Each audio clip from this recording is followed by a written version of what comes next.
She never expected anything when her aunt died. No fortune, no secrets. But when Edith inherited a house with 12 locked rooms, she realized this wasn't an ordinary inheritance. Each door was sealed, each key felt deliberate, and no one could tell her what was inside. As she began unlocking the rooms one by one, what she found wasn't money, or ghosts, or treasure. It was something far more unsettling and quietly life-changing. Before we begin, if you believe that the past still has something to teach us, subscribe, and let us know where you're listening from. In a quiet town, nestled between misty hills and silent woods, 38-year-old Edith never expected her life to change with a single phone call. A librarian by trade and a solitary soul by nature. She had spent most of her adult life surrounded by books, not people. When news of her estranged Aunt Margaret's passing reached her, Edith felt more puzzled than grieved. The two hadn't spoken in over 20 years. The old woman had lived alone in a house no one ever visited, a place that was more whispered about than remembered.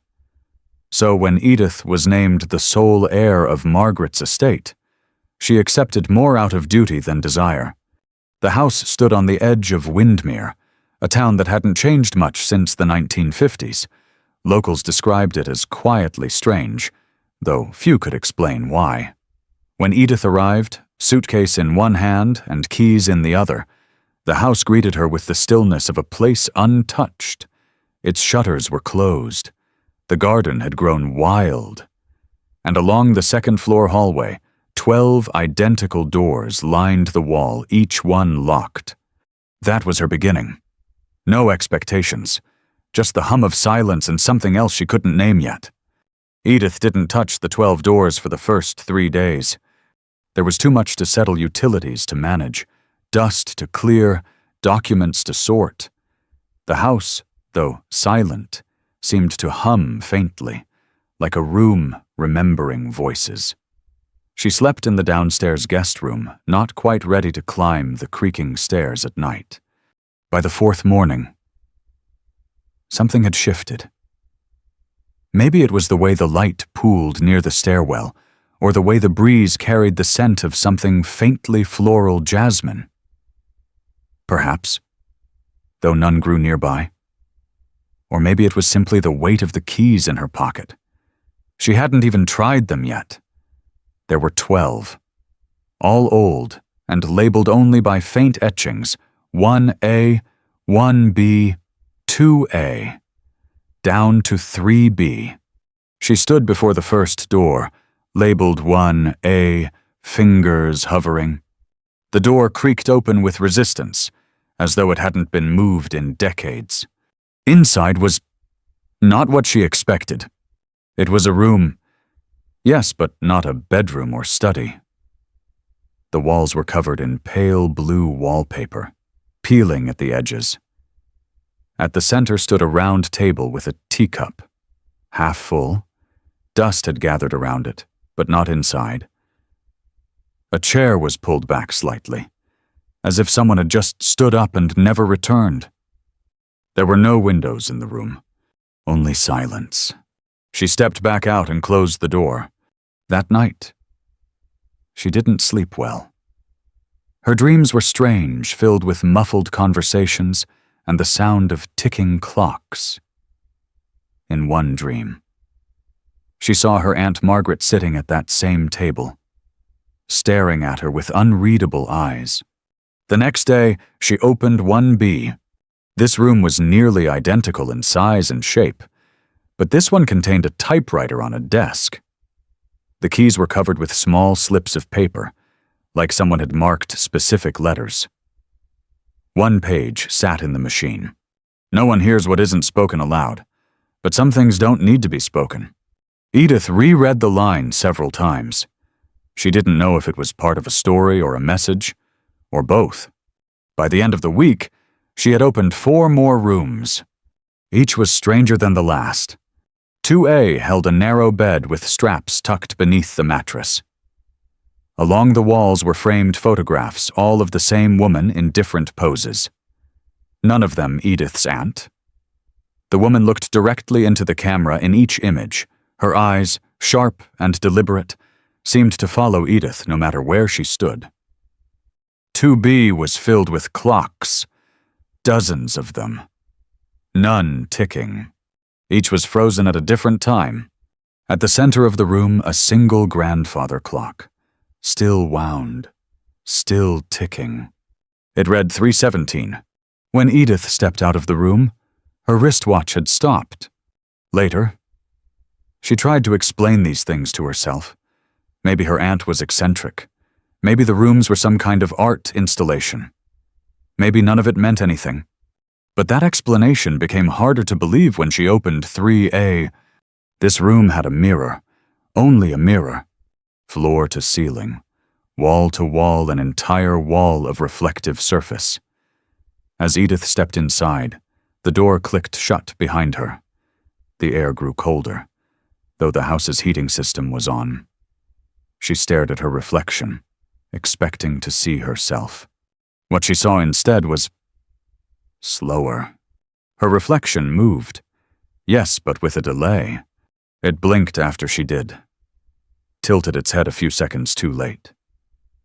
When she lifted her arm, the reflection didn't follow until her arm was nearly back at her side. She backed out of the room quickly. When she mentioned this to a neighbor, a woman named Ruth, who had once worked as her aunt's housekeeper, Ruth simply said, "That house always had its own rhythm.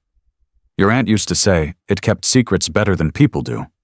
Edith asked if she knew what was behind the 12 doors. Ruth shook her head. "I only ever cleaned downstairs." Edith tried to piece together a pattern. Each room seemed to be not random, but personal, as if curated not for her, but for someone. Or maybe many someones. But who and why? By now she had opened 8 of the 12. The unease that had first come in quiet waves was now constant, like a low hum under her skin. The house was no longer just strange. It was observant. She could feel it. Sometimes, walking down the hall, she would hear the faintest creak behind a closed door.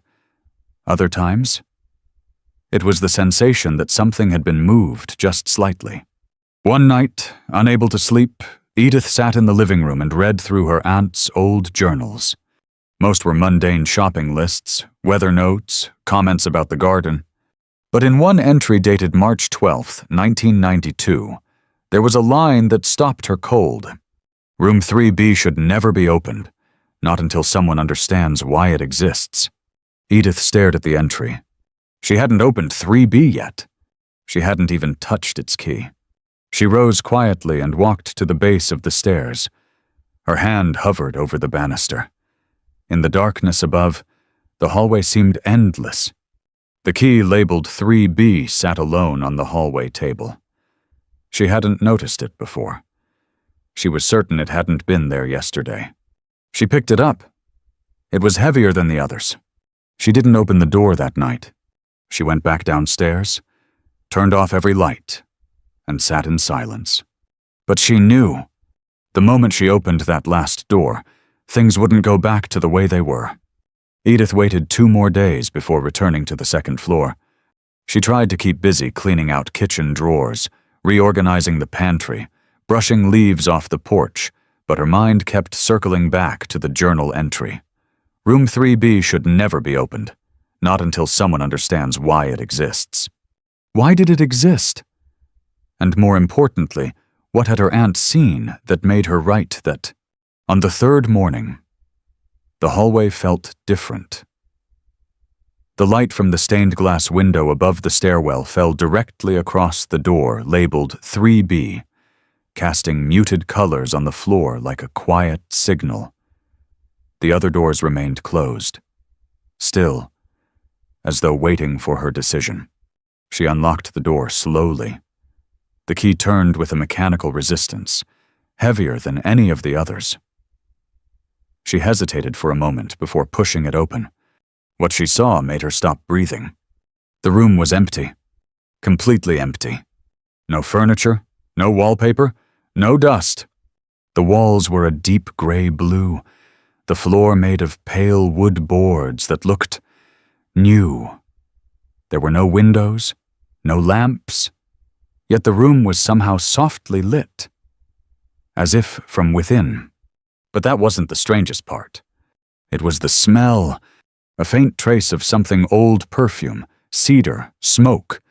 It wasn't unpleasant. It was familiar, but not hers. She stepped inside and felt the shift immediately, like walking into a memory. The air changed density. Sounds from the hallway faded. Her own breathing seemed louder, like it was echoing off something far away. And then she saw it.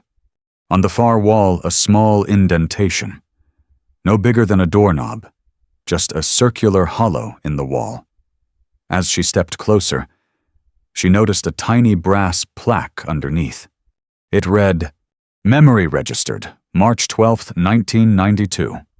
The same date as the journal entry. She pressed her fingertips into the indentation. The wall felt warm, and in that moment, something clicked not in the wall, but in her mind. She was no longer standing in the room. She was sitting at a dining table she didn't recognize, with lace curtains fluttering behind her and an old record playing faint jazz in the background. Across from her sat her Aunt Margaret, much younger, perhaps in her 40s, pouring tea and speaking with someone Edith couldn't see. Except Edith wasn't just observing. She was there. She could feel the ceramic cup in her hands, taste the lemon in the tea, hear the way the spoon clinked gently against the saucer. The scene lasted only seconds. Then it was gone. Edith stumbled backward. She was back in 3B, heart pounding. Her knees nearly gave out. She sat down on the floor because there was nothing else.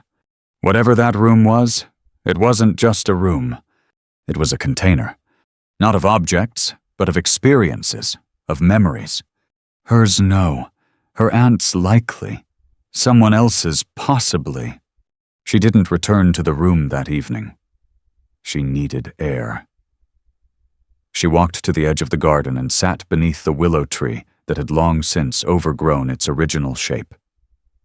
The branches swayed slowly, like a lullaby for a house that had waited too long to be understood. That night, as she read further in the journals, a pattern began to form. Each journal entry aligned with a room. Her aunt had never explained them directly, but there were phrases that now clicked. The woman in the photographs came again. She says she still remembers her name, but not why she's here. Time is unstable in 2B. I need to wind the clocks daily now. 3A reacts to doubt. I try not to go in on days I feel unsure. These weren't eccentric ramblings. They were observations, consistent, measured, precise. Her aunt hadn't lost her mind. She had been studying the house, maybe even protecting it, or protecting others from it. By morning, Edith knew she couldn't leave. Not yet. The house wasn't done revealing itself, and she wasn't done listening. She returned to room 3B with a notebook and pen. This time, she didn't touch the wall. She just sat, quietly, watching, waiting. She didn't need to open more doors. The real story had already begun. Edith no longer looked at the house the same way. In the first days, it had felt like a place left behind, something old and strange, meant to be sorted, sold, or forgotten. But now, each creak of the floorboards, each pattern in the wallpaper, each shift in temperature felt deliberate. The house wasn't trying to scare her. It wasn't haunted. Not in the way people meant when they whispered that word. No, this place was alive with memory, dense with intention. It was waiting. She spent her mornings reading her aunt's journals, mapping entries to rooms. Afternoons were for observation, no longer just unlocking doors, but sitting inside them, watching, listening. And in that silence, she began to notice things she'd missed before. In room 1A, The teacup no longer had dust on its rim. In room 2B, the grandfather clock had shifted its time by 3 minutes, even though she hadn't wound it. And one morning, as she passed room 3A, the mirror reflected her before she stepped into view. None of it frightened her anymore. She wrote her own notes now. Room 3B responds to memory, not touch. The house doesn't want to be solved, it wants to be remembered. I am not a visitor anymore. I'm a participant. She began to speak softly when entering each room, not to announce herself, but to greet it. And strangely, it made things feel less lonely, less foreign. What changed most wasn't the house, it was Edith. For most of her life, she had been a woman of routine, order. She had never questioned the shape of her days, the silence of her evenings. She had considered herself private, not closed off, independent, not detached. But this house was full of locked doors, and she was beginning to see so was she. She had inherited more than just a property. She had inherited a legacy of observation, of attention. And the more she gave it, the more the house responded. One evening, she found a new key. Not among the others, not even in the same style. It was silver, small and cold, sitting atop the journal she had just finished reading. There was no label, no door missing a lock. For 2 days, she searched for where it belonged, until she realized, what if the key wasn't for a door? She tried the drawers, cabinets, even the old piano in the sitting room. Nothing. But then she thought of the attic. She hadn't dared go up there yet. Her aunt never mentioned it. And for good reason, it had no stairs, just a trapdoor in the ceiling of the hallway, with a pull cord she hadn't noticed until now. The silver key fit into a small, hidden lock just above the molding. The trapdoor opened. Inside was not the dusty, cluttered attic she had imagined. It was empty, clean, airless. But on the far wall, there was something she couldn't ignore. A painting. Large, framed, covered by a white sheet. She hesitated only a moment before pulling the cloth away. It was a portrait of herself, but not as she looked now. This was her, years from now. Hair grayer, posture more still, gaze softer but wiser. Beneath the painting was a brass plate. Witness, 1943. She touched the canvas. It was dry, real. Nothing about it felt illusionary. And for the first time since arriving, Edith felt something stir in her chest that had been long dormant. Not fear, not even wonder. Belonging. She had spent so many years moving through life as if she were observing it from behind glass, never quite part of anything, never quite seen. But here, in this house built from memory and silence, she was seen. Not for who she had been, but for who she might still become. She stood in that attic for a long time, staring at the face in the painting, not trying to understand it, just accepting it.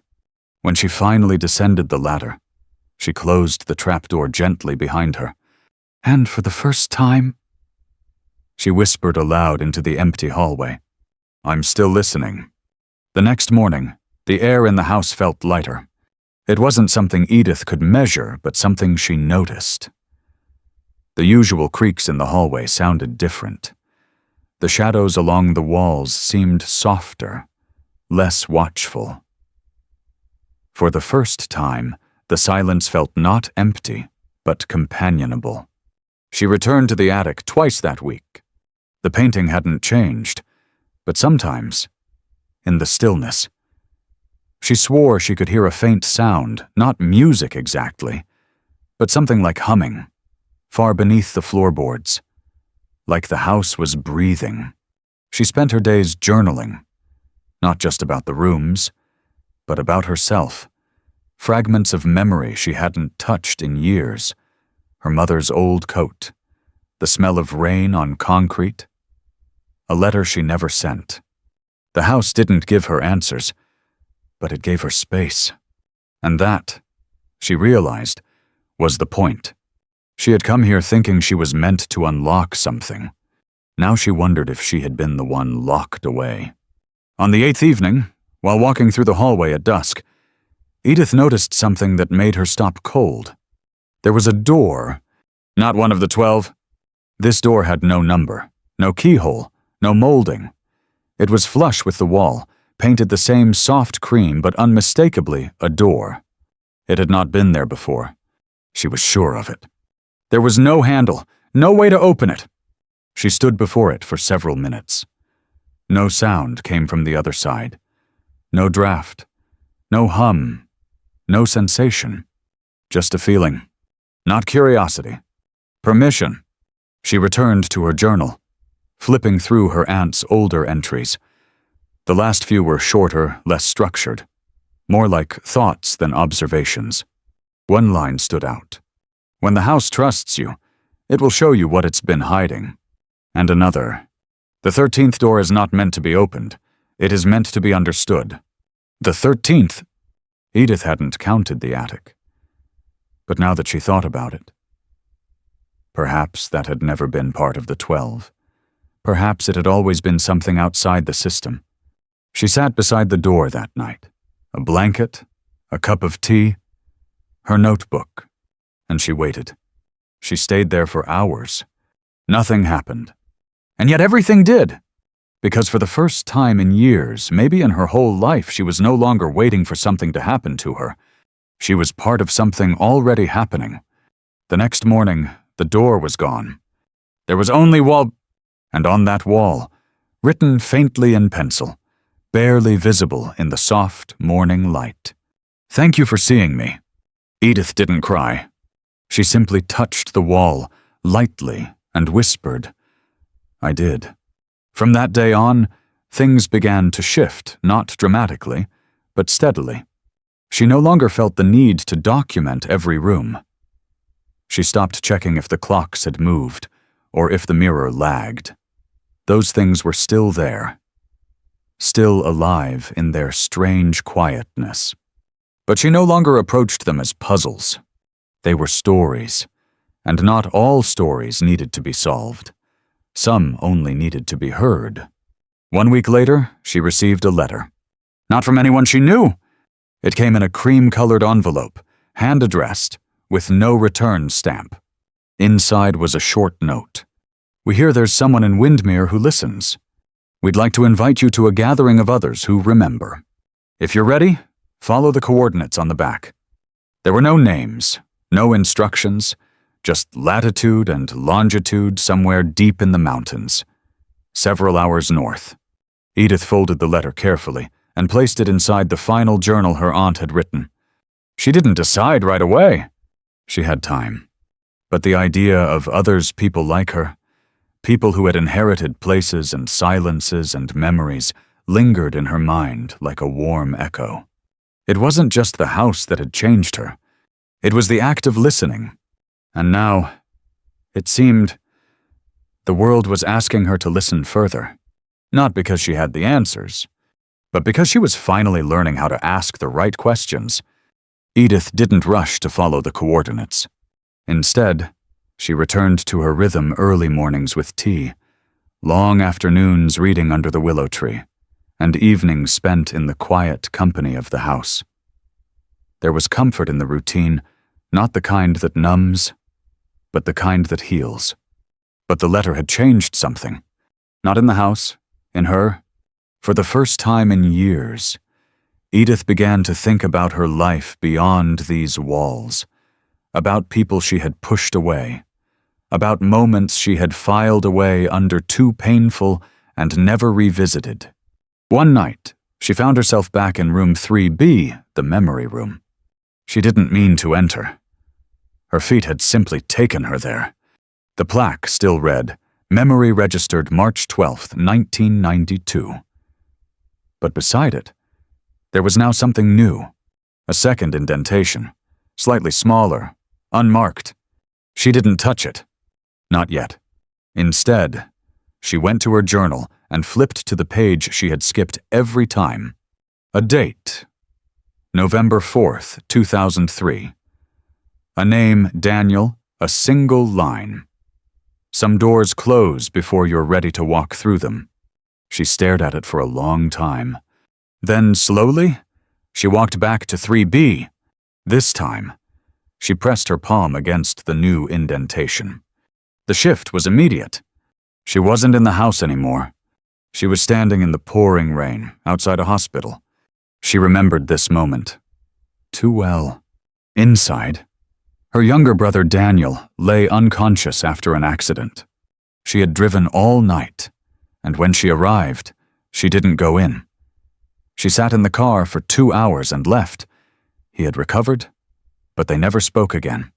She had always told herself it was easier that way. Cleaner, but standing in that memory, now seeing her own reflection in the car window, soaked and shaking, she understood. It wasn't about fear. It was about not knowing how to carry someone else's pain, when her own had already filled every corner inside her. Back in room 3B, she sank to the floor, tears running silently. The house didn't judge her. It held the moment, and then gently let it go. The next morning, something unexplainable happened. One of the old clocks in room 2, the one that had always been frozen at 3:17, began ticking. Only that one. The time on it 4:04? She checked her watch. 4:04, She hadn't touched the clock. No one had. It had simply started. That day, she visited all 12 rooms, one by one. In room 1A, the teacup was gone. In room 1B, the typewriter now held a blank sheet. In room 3, the mirror no longer lagged. It followed her perfectly. And in the attic, the painting of her older self had changed. Only slightly. A detail she hadn't noticed before on the table beside the figure was a second cup of tea. Someone else would be there. She didn't know who, but she felt no fear. Just readiness. That night, she finally took out the coordinates again. And for the first time, she mapped them. They pointed to a location in the mountains about a 5-hour drive north, deep into a place without cell service, near a lake she had never heard of. She circled the spot on the map, folded it, and placed it beside her keys. She still wasn't sure she would go, but she knew, if she did, she wouldn't go as the same woman who arrived here weeks ago. Not the quiet librarian. Not the niece of the mysterious aunt. Not even the observer of 12 strange rooms. She would go as someone who had seen herself and chosen not to turn away. But just as she turned off the light and prepared for sleep, something else happened. A sound. Not from the hallway. From beneath the house, a single, soft knock. Then another. Rhythmic, deliberate, like something or someone was waiting. She froze. The basement. She hadn't checked the basement. In all her time here, she had never gone down there. She didn't even remember seeing a door for it. She rose slowly, heart steady, not out of fear, but anticipation. Whatever the house still had to show her, it wasn't done yet. The door to the basement was hidden behind a tall cabinet in the hallway. She had walked past it a dozen times, never noticing the narrow crack between the wood and the wall. But now, under the pale glow of the hallway light, she saw it clearly, like the house had finally decided she was ready. Edith slid the cabinet aside with effort, revealing a small wooden door, worn at the edges. No lock, just a handle. The knocking had stopped. She hesitated, not from fear, but from something more intimate, a reverence, as if whatever lay beneath the house wasn't a secret, but a truth too personal to uncover casually. When she opened the door, the air shifted. A draft of coolness rose up, carrying the scent of stone, of earth long untouched. She descended the stairs slowly. There were no cobwebs, no dust, only stillness. The basement was not large, the ceiling low, but at the far end, resting beneath a soft hanging light, was a wooden chest. Nothing else. She approached it carefully. It wasn't locked. Inside, She found a collection of things that didn't belong to her aunt, or at least, not solely to her. A child's drawing of a house with 12 windows and a sun that smiled. A photo of her mother as a girl, holding hands with another child Edith didn't recognize. A letter addressed to the one who listens. She opened the letter last. If you are reading this, the house has accepted you. It has shown you what it was built to protect, not things, but moments. Not mysteries, but memory. We are the ones who carry silence and choose not to ignore it. Each room you entered was not a puzzle, but an offering, and now it is yours to offer in return, because someone else will come someday, and they, too, will need a place that listens. Edith sat beside the chest for a long time. No tears, no fear. Just a fullness, something she hadn't felt in decades. Purpose. When she finally stood and returned upstairs, dawn was just beginning to touch the windows. She made tea, she opened the curtains, she let the sun in. The house felt different now, not because it had changed, but because she had. She walked down the hallway of the second floor, running her fingers along the closed doors. 12 rooms, each with its own story. But the 13th had never been a room. The 13th was her, the one thing this house had waited for all along. In the following days, Edith began writing, not in the journals but in a notebook of her own. Not about what she had seen, but about what she had felt. About the moments in her life that had never found a home. The people she had let go. The pain she had tucked away. The small joys she had been too busy to name. The house didn't interrupt. It simply listened. One evening, she lit a candle in each room, just one, and left the doors open. She didn't need to lock anything anymore. Not the house, not the past, not herself. The next morning, she packed a small bag. She didn't bring much. Just the letter, her notebook, and the map with the coordinates.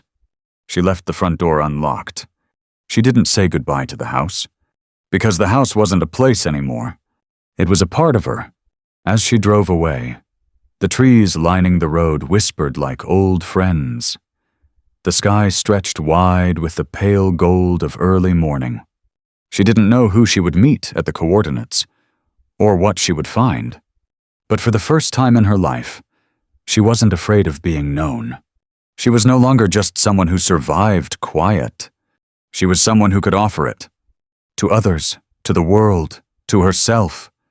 Sometimes, the most powerful stories are the ones that were never meant to be told aloud. They wait patiently for someone who doesn't need to explain them, only to witness, only to remember.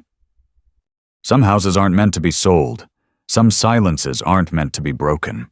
In her journey through the 12 locked rooms and the one without a number, Edith discovered something most of us spend a lifetime avoiding, that what we lock away doesn't disappear. It waits. Quietly, patiently. For us to turn around and remember. She didn't conquer anything. She didn't solve a mystery. She simply stayed long enough to listen. And in doing so, the house listened back. The lesson wasn't about unlocking doors. It was about unlocking presence, the rare act of staying with something uncomfortable until it becomes familiar. Because healing doesn't come from answers. It comes from attention. If this story lingered with you, subscribe. We share quiet stories that stay.